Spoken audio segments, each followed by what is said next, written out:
Hello everybody, and in today's video we're going to be talking about setting up your users on your GeoTab system. So to view our users, we're going to go to our administration tab over here and we're going to click on users.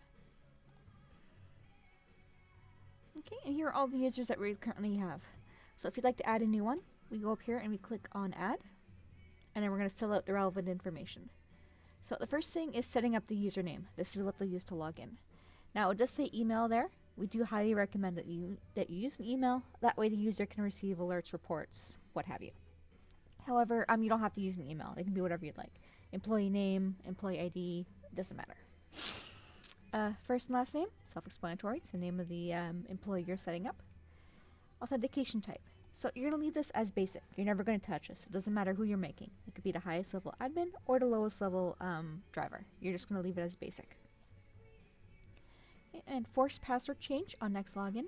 So if you leave this set to yes, finish up everything and click save, the user will receive an email with login instructions and prompt them to change their password when they first log in. Now if you're not using an email as their username, then you won't be able to use this function, which is fine. You can simply turn it off and then just give them a manual password, whatever you want to give them.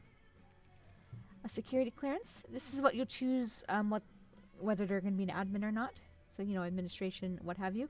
And every single one of these is customizable. So if, for example, the supervisor security clearance doesn't quite suit your needs, you can create your own, which we will go over in a separate video. And data access. So this is where you'll choose which vehicles, users, what have you, they'll have access to. So you need to place them inside the appropriate group. So, for example, if I were to put them inside, let's say, the Bluffs group, that means this user will have access to only items inside Bluffs. And again, groups will be covered in a separate video. Okay, that's it for the user tab.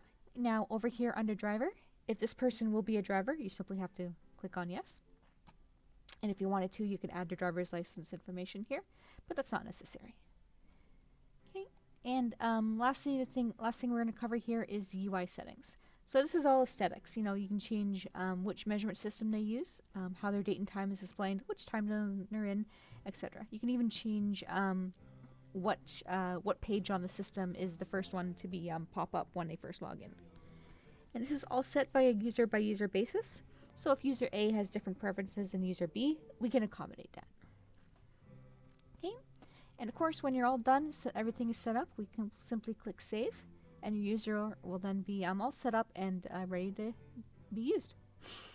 Alright, and that concludes our user video, and thank you very much for watching.